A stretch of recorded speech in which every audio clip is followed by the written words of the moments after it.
sol da manhã filtrava-se pelas densas copas das árvores, pintando o chão da floresta com manchas douradas e sombras dançantes.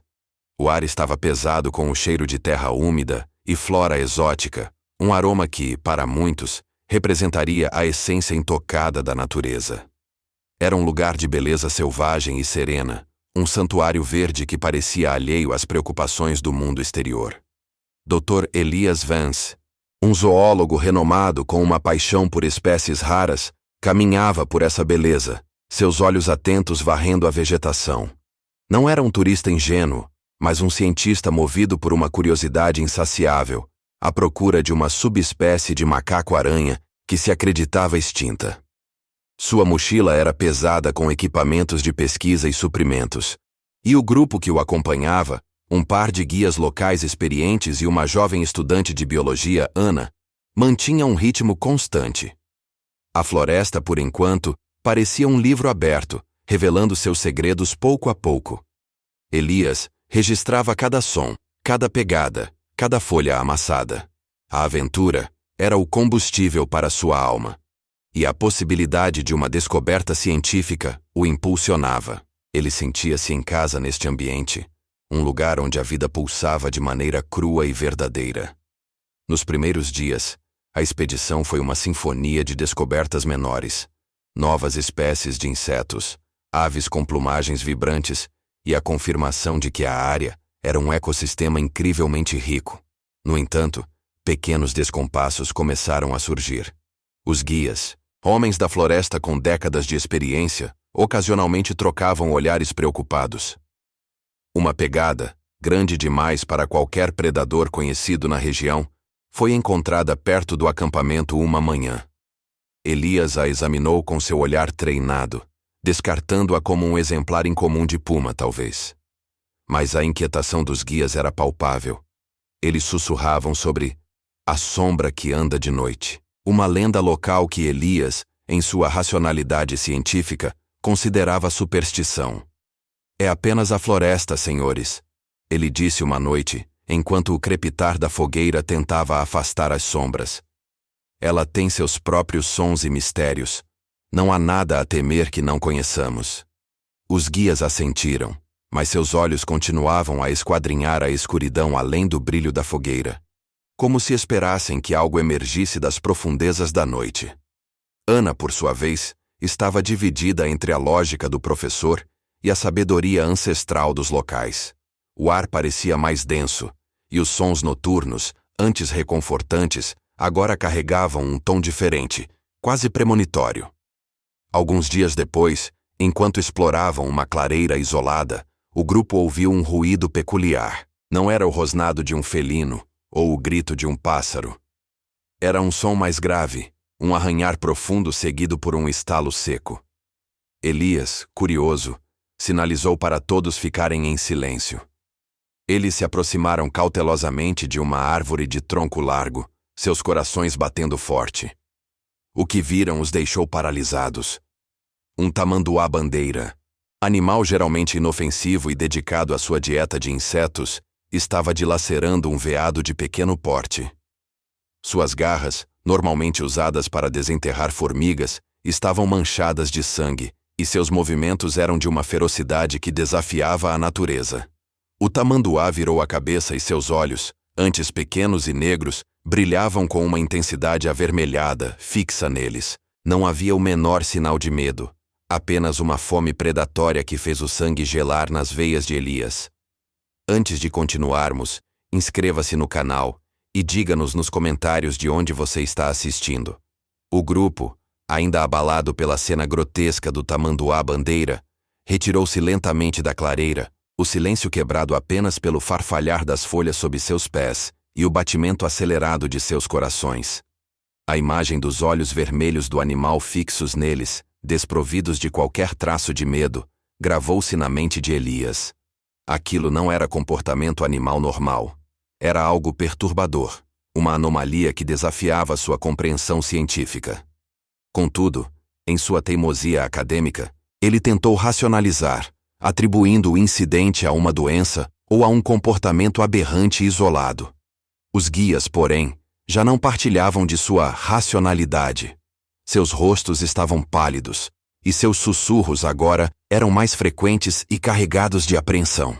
Decidindo que o incidente era apenas um desvio de rota, Elias insistiu em continuar a exploração, convencido de que a descoberta da subespécie de macaco-aranha estava próxima. O grupo se aprofundou ainda mais na floresta, ignorando os sinais de alerta que se acumulavam. As pegadas estranhas tornaram-se mais comuns, e os sons noturnos, antes premonitórios, agora evoluíram para uivos e grunhidos que não pertenciam a nenhum animal conhecido na região. Ana, a jovem estudante, começou a manifestar sua inquietação, apontando para árvores com marcas de garras inexplicáveis, muito grandes para um felino comum, e para o silêncio anormal de certas áreas da floresta, onde até mesmo os insetos pareciam ter desaparecido. A percepção de que a ameaça não era isolada, mas parte de um padrão maior, começou a emergir. Em vez de uma floresta vibrante, eles encontravam bolsões de silêncio denso, pontuados por evidências de violência. Carcaças de animais, algumas parcialmente devoradas, outras desmembradas de forma brutal, sem um padrão claro de predação. Não havia sinais de outros predadores conhecidos, apenas a carnificina. Os guias, que antes pareciam apenas apreensivos, agora mostravam um medo quase paralisante, suas habilidades de rastreamento e orientação diminuindo à medida que a floresta se tornava mais alienígena. O primeiro incidente sério não tardou a acontecer. Uma tarde, enquanto atravessavam um riacho raso, um dos guias, o mais jovem e ágil, foi arrastado para a água numa velocidade assustadora. Um vulto escuro e rápido, grande demais para ser uma lontra ou uma sucuri, emergiu das profundezas turvas. Gritos de horror ecoaram pela floresta enquanto o grupo assistia impotente. A água se agitou violentamente por alguns segundos, e então, um silêncio aterrador tomou conta do local. Quando a superfície da água se acalmou, não havia mais rastro do guia, apenas um rastro de sangue que se dissipava lentamente na correnteza. O ataque foi rápido, brutal, e deixou Elias e os outros em choque, paralisados pelo terror. O grupo estava em frangalhos. A perda do companheiro pesava como uma nuvem escura, e a realidade da situação finalmente se impôs. Os animais não estavam apenas atacando, eles estavam caçando. E não era uma caçada instintiva e aleatória. Havia uma inteligência, uma coordenação por trás dos olhos vermelhos do tamanduá e do vulto do riacho. Os ataques não eram meras coincidências, eles pareciam orquestrados. Uma sensação de que estavam sendo observados, de que cada movimento era calculado, permeava o ar. Naquela noite, acampados em uma pequena elevação, longe da água, o silêncio da floresta era ensurdecedor. Elias observava os rostos aterrorizados dos guias restantes e de Ana. A chama da fogueira tremulava, projetando sombras alongadas e distorcidas que pareciam dançar com as lendas que antes ele descartara. Ele relembrou as pegadas, os uivos, os olhos vermelhos, a ausência de outros predadores. Uma verdade fria começou a se cristalizar em sua mente. O perigo não era apenas os animais. Era algo que os controlava, uma força oculta que manipulava essas criaturas, transformando-as em verdadeiros assassinos. A floresta, que ele tanto amava, havia se tornado um palco para um predador invisível e inteligente. E eles eram as presas. A revelação de que os ataques não eram aleatórios, mas impulsionados por uma inteligência inesperada por trás dos animais, fez o sangue de Elias gelar, percebendo que sua vida e a de seus companheiros estavam em um perigo muito maior do que ele jamais poderia ter imaginado. O grupo estava encurralado, o terror estampado em cada rosto.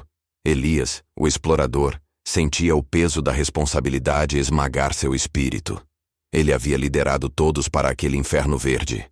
E agora, a floresta parecia fechar-se sobre eles como uma armadilha viva. Os guias, antes orgulhosos conhecedores da selva, eram apenas sombras de si mesmos, seus olhos perdidos no vazio, a esperança esvaindo-se a cada som estranho que ecoava na escuridão. Ana, a jovem estudante, abraçava os joelhos, as lágrimas escorrendo silenciosamente pelo rosto, um reflexo do desespero que consumia a todos. A desconfiança começou a corroer o que restava da coesão do grupo. Cada farfalhar de folhas, cada sombra dançante da fogueira, era um potencial inimigo. Suspeitas veladas transformaram-se em acusações sussurradas. Quem seria o próximo?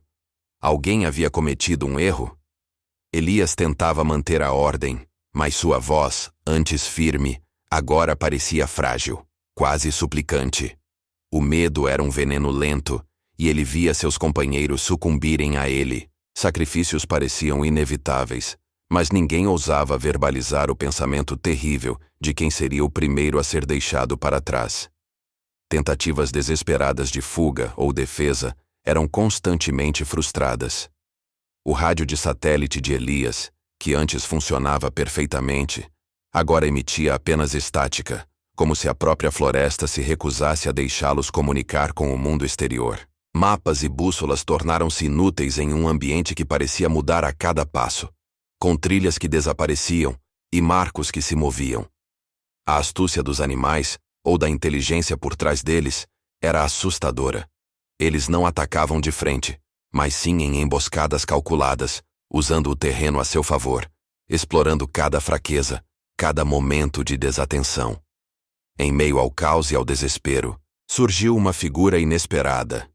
Um velho ermitão, de pele curtida pelo sol e olhos penetrantes, apareceu na borda do acampamento com a fumaça de uma fogueira improvisada. Seu nome era Kael, um mentor que vivia isolado na floresta há décadas, conhecedor de lendas e segredos há muito esquecidos. Ele observava o grupo com uma mistura de pena e desapontamento. Vocês perturbaram o que não deveria ser perturbado, ele disse, sua voz rouca como o farfalhar das folhas secas.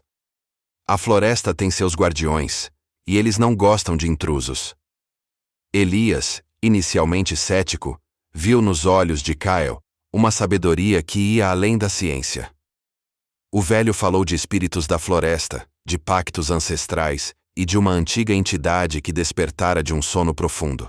Ele não ofereceu soluções fáceis, apenas advertências e um conhecimento sombrio que, embora assustador, era a única coisa que parecia fazer sentido naquele pesadelo. Kael revelou que os animais não eram maus por natureza, mas sim controlados por uma força maior. Uma inteligência que habitava as profundezas mais escuras da selva. Ele tinha seus próprios segredos, claro, um passado misterioso que o atava àquele lugar, e limitações que o impediam de intervir diretamente, mas suas palavras eram um farol na escuridão. No entanto, a esperança que Kael trouxe foi rapidamente ofuscada por uma traição. Um dos guias, tomado pelo pânico e pela promessa de uma saída secreta mencionada por Kael, uma rota que só ele conhecia, tentou roubar os suprimentos restantes e fugir sozinho. Foi um ato desesperado, motivado pelo mais puro instinto de sobrevivência. Elias e Ana o impediram, mas o incidente quebrou o último resquício de confiança. O grupo estava irremediavelmente dividido. O traidor, pego em flagrante, foi confrontado e, em sua confissão apressada, revelou que havia sido abordado por uma voz sussurrante na noite anterior, prometendo segurança se ele abandonasse os outros. A voz parecia vir de todos os lugares e de lugar nenhum, uma astúcia que só podia ser obra da inteligência que controlava os animais. A traição deixou Elias e Ana sozinhos. Os guias restantes, apavorados, haviam se dispersado na floresta, buscando a salvação individual que Kael havia alertado ser uma ilusão. Kael, com um olhar sombrio, apenas balançou a cabeça. Agora, vocês verão a verdadeira face da floresta, ele disse, antes de desaparecer tão misteriosamente quanto havia surgido, deixando Elias e Ana a enfrentar o perigo sozinhos, com apenas a promessa de um novo aliado improvável em seus corações. Elias e Ana, agora mais isolados do que nunca, sentiam o peso opressor da floresta sobre seus ombros. A traição do guia e o subsequente desaparecimento de Kael os haviam deixado em uma vulnerabilidade assustadora, mas também acenderam uma chama de determinação. A promessa de um novo aliado improvável flutuava no ar, uma esperança tênue em meio à escuridão. Enquanto avançavam com cautela pela mata densa, Os sussurros de Kyle ressoavam na mente de Elias. A floresta tem seus guardiões, e eles não gostam de intrusos. Mas havia algo mais, algo sobre uma inteligência que controlava os animais. Elias sabia que, para sobreviver, precisava desvendar a verdade por trás daquele comportamento anômalo. A cada passo, a floresta parecia conspirar contra eles. Os sons se intensificavam, as sombras dançavam de forma mais ameaçadora. Ana, apesar do medo, mantinha-se firme ao lado de Elias, seus olhos curiosos de cientista buscando padrões, anomalias. Eles tropeçaram em uma clareira estranha, onde a vegetação parecia murcha e retorcida, como se uma doença invisível tivesse corroído a vida do lugar. No centro, havia uma estrutura rochosa incomum, quase como um altar primitivo, coberto por estranhos símbolos entalhados. Não eram símbolos humanos, nem de nenhuma civilização conhecida. Eram orgânicos, fluidos, quase pulsantes, emanando uma energia sutil que fazia os pelos dos braços de Elias se arrepiarem. Ao tocar a rocha fria, uma onda de imagens invadiu a mente de Elias. Visões de uma antiga civilização que venerava a floresta, mas que, ao longo do tempo, começou a abusar de seu poder. Eles haviam descoberto uma forma de se comunicar com a essência da floresta, de manipular sua energia vital, mas essa manipulação tinha um preço terrível. A floresta, ou a entidade que Kyle havia mencionado, não era apenas um guardião. Era uma consciência antiga e vingativa, ferida pela exploração humana.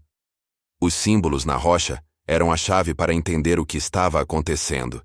Eram uma linguagem, um aviso, uma maldição. A revelação era chocante. Os animais não eram assassinos por natureza, mas sim extensões da vontade da floresta, seus protetores mais ferozes. A inteligência por trás dos ataques não era uma entidade externa, mas a própria consciência primordial da selva, reagindo à intrusão e à destruição de seu santuário. A manipulação humana, a busca incessante por recursos e conhecimento sem respeito, havia despertado uma fúria ancestral. Os ataques não eram aleatórios, eram mensagens, avisos brutais para que a humanidade se afastasse. Elias sentiu um nó na garganta. Ele, um explorador, um cientista, havia contribuído para essa violação. Sua busca por conhecimento, por aventura, havia sido cega para as consequências. Ele questionou sua própria moralidade, a moralidade de sua espécie. A humanidade, em sua arrogância, acreditava-se mestra da natureza, quando na verdade era apenas uma praga. A floresta não estava apenas se defendendo, estava se vingando. E os animais, antes vítimas de suas próprias naturezas, agora eram instrumentos de um poder muito maior, impulsionados por uma dor e uma raiva que transcendiam o instinto. Ana, ao seu lado, também parecia absorver a magnitude da descoberta. Seus olhos, antes cheios de medo, agora refletiam uma compreensão sombria, quase reverente. É por isso que Kyle disse que perturbamos o que não deveria ser perturbado. Ela sussurrou, a voz embargada. Não estamos lutando contra animais, estamos lutando contra a própria floresta. A reflexão sobre a arrogância humana e a profunda interconexão da natureza pesava sobre eles. O desespero ameaçava consumi-los, mas a verdade também trouxe uma clareza dolorosa. Se a floresta era uma entidade consciente, talvez houvesse uma maneira de apaziguá-la, de se comunicar com ela. Ou talvez houvesse um ponto fraco, uma falha na sua defesa. Enquanto examinavam os símbolos, um brilho sutil chamou a atenção de Elias.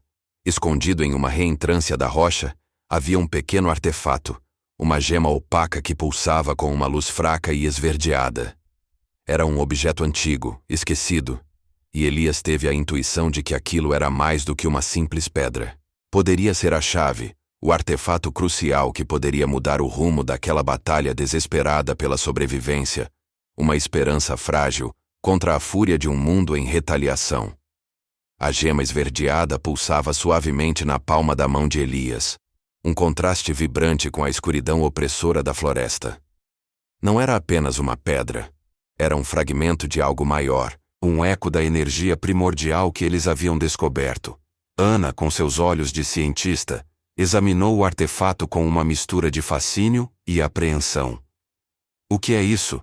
ela perguntou, a voz quase um sussurro, temendo que qualquer som alto pudesse despertar a ira da própria floresta.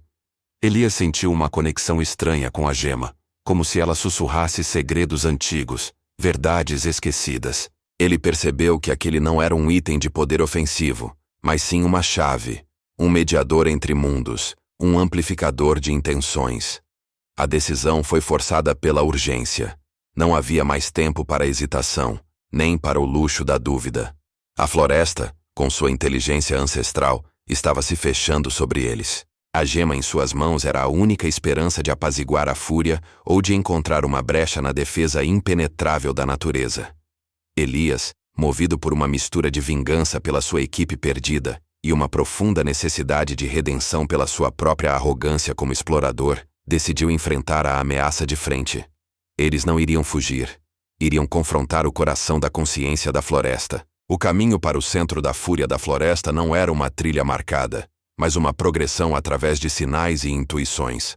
A gema guiava Elias, sua luz esverdeada intensificando-se em certas direções, diminuindo em outras. Os ruídos da selva tornaram-se mais intensos, mais ameaçadores. Os animais, antes vistos isoladamente, agora pareciam se mover em coordenação, seus olhos brilhando na escuridão, observando cada passo deles. Não eram predadores famintos, mas sentinelas. Parte de um sistema maior, esperando a ordem para atacar. Eles chegaram a um vale oculto, um anfiteatro natural cercado por árvores gigantescas, cujos galhos retorcidos formavam um dossel quase impenetrável. No centro do vale, havia uma lagoa de águas escuras e imóveis, e emanando dela, uma energia palpável, quase visível. Era o coração da consciência da floresta, o epicentro da sua fúria e da sua dor. Lá, um ser imponente emergiu das profundezas, uma criatura de eras, composta de raízes entrelaçadas, musgo e olhos que brilhavam com uma luz antiga e implacável. Não era um animal no sentido convencional, mas a própria manifestação da vontade da floresta, uma entidade guardiã de um poder inimaginável. Este era o confronto final. Elias ergueu a gema, sentindo seu pulso em sintonia com o seu próprio. Ele não pretendia lutar com força bruta, mas com compreensão. Ele projetou seus pensamentos, suas emoções, sua culpa e seu respeito pela floresta, tudo através da gema. Ana, ao seu lado, concentrou sua mente, enviando imagens de coexistência, de um futuro onde humanos e natureza pudessem viver em harmonia, sem exploração. A entidade da floresta reagiu. Suas raízes se contorceram, a água da lagoa agitou-se violentamente e um rugido profundo, que parecia vir da própria terra, reverberou pelo vale. O confronto não foi de golpes ou dentes, mas de vontades e percepções. A entidade projetou visões de destruição, de florestas queimadas, rios poluídos, espécies extintas, todas as atrocidades cometidas pela humanidade. Elias e Ana sentiram a dor da floresta, a profundidade de sua raiva. Eles não podiam negar a verdade dessas imagens, não podiam argumentar contra a dor, mas eles continuaram a projetar a esperança, a possibilidade de mudança, a promessa de um novo começo, um pacto de respeito. A batalha foi longa e exaustiva, uma drenagem mental e emocional. A gema esverdeada começou a brilhar com uma intensidade ofuscante, absorvendo e retransmitindo as intenções de Elias e Ana. Lentamente, a fúria da entidade começou a diminuir. Os rugidos se transformaram em gemidos. As raízes se acalmaram. A luz nos olhos da criatura antiga suavizou-se, de implacável para a observadora. O silêncio que se seguiu foi ensurdecedor, quebrado apenas pelo som da respiração ofegante de Elias e Ana. A vitória foi alcançada, não pela força, mas pelo entendimento, pela humilde admissão de culpa e pela promessa de um futuro diferente. Mas tinha um custo. A gema esverdeada, exaurida, quebrou-se em suas mãos, seus fragmentos ecoando um último brilho antes de se tornarem inertes. A entidade da floresta, embora apaziguada, não desapareceu. mas recuou para as profundezas da lagoa.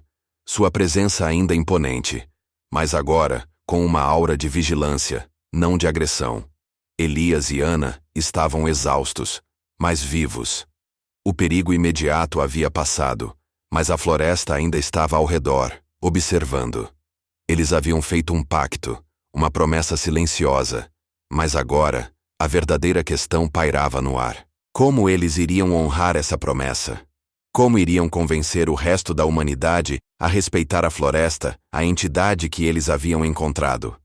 A floresta havia concedido uma trégua, mas não esquecido. A escolha era clara. Eles poderiam tentar fugir e esquecer, ou poderiam se tornar os mensageiros, os guardiões da nova aliança. O destino da floresta, e talvez da própria humanidade, dependia da sua próxima decisão. A trégua havia sido estabelecida, mas o silêncio que se seguiu ao confronto no vale não era de paz, e sim de uma expectativa pesada. Elias e Ana, ainda ofegantes, sentiam o peso da responsabilidade que agora repousava sobre seus ombros.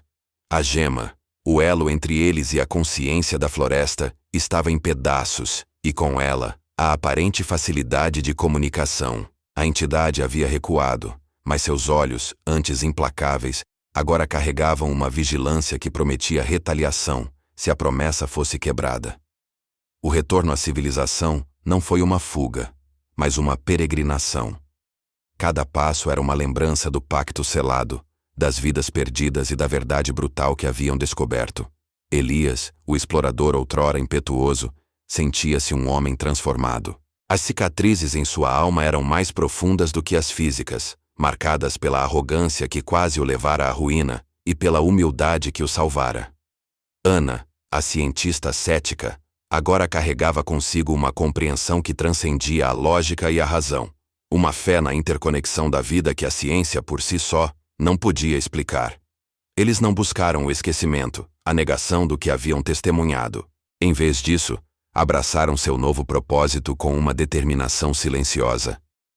A primeira tarefa foi documentar, não como um relatório científico frio, mas como um testemunho apaixonado. Eles não podiam simplesmente contar a história. Eles tinham que fazer as pessoas sentirem a respiração da floresta, o aviso em cada rugido, a dor em cada árvore derrubada. A princípio, encontraram resistência. Suas histórias eram consideradas delírios, o resultado de traumas em um ambiente selvagem. Mas Elias e Ana persistiram. Eles usaram suas redes de contato, Elias com seus colegas exploradores e Ana com a comunidade científica. Eles mostraram as evidências que puderam coletar: amostras de solo, gravações de sons anormais, fotos de vegetação com padrões estranhos. Tudo o que restou de uma experiência que desafiava a compreensão humana. Lentamente, uma semente de dúvida foi plantada. Alguns pesquisadores, intrigados pela consistência de suas narrativas e pela anomalia dos dados apresentados, começaram a investigar. Elias e Ana não pediam que acreditassem em espíritos da floresta ou entidades ancestrais, mas que reconhecessem a complexidade e a sabedoria da natureza, que compreendessem que a exploração desenfreada tinha consequências que iam além da desflorestação ou da perda de espécies. Eles se tornaram mensageiros improváveis, vozes para a floresta que não podia falar a língua dos homens. Fundaram uma organização dedicada à proteção de ecossistemas primários, não apenas como reservas naturais, mas como santuários de uma inteligência vital. Elias usou sua experiência de campo para guiar expedições de pesquisa, e Ana, sua mente analítica, para desenvolver modelos de coexistência sustentável. O legado daquela jornada não foi a glória de uma descoberta, mas a humilde aceitação de um papel. A floresta não era um recurso a ser explorado, mas um ser a ser respeitado. Os animais assassinos não eram apenas predadores, mas guardiões de um ecossistema ferido. O amor que Elias e Ana sentiam pela natureza, e um pelo outro, havia se aprofundado, forjado na fornalha do medo e da superação. Anos se passaram. O vale secreto permaneceu intocado, um lembrete vivo do pacto. A entidade da floresta não se manifestou novamente, mas sua presença era sentida, Um sussurro no vento. Um brilho nos olhos dos animais. A humanidade, em sua maioria, continuava sua marcha de progresso insensível, mas em alguns cantos do mundo, graças aos esforços incansáveis de Elias e Ana, uma nova consciência estava despertando. Eles sabiam que a luta estava longe de terminar. O perigo de uma nova retaliação da natureza estava sempre presente, uma espada de Damocles pairando sobre um mundo que ainda lutava para entender seu lugar. Mas eles haviam plantado as sementes de uma nova era, de um legado de respeito e coexistência. E, enquanto o sol se punha sobre a floresta, pintando o céu com tons de esperança e advertência, Elias e Ana sabiam que, embora a gema estivesse quebrada, a conexão, o entendimento, permaneceria para sempre em seus corações, um elo inquebrável com a sabedoria ancestral da terra. O perigo jamais desapareceria completamente, mas a capacidade de ouvi-lo, de respeitá-lo, essa era a verdadeira vitória.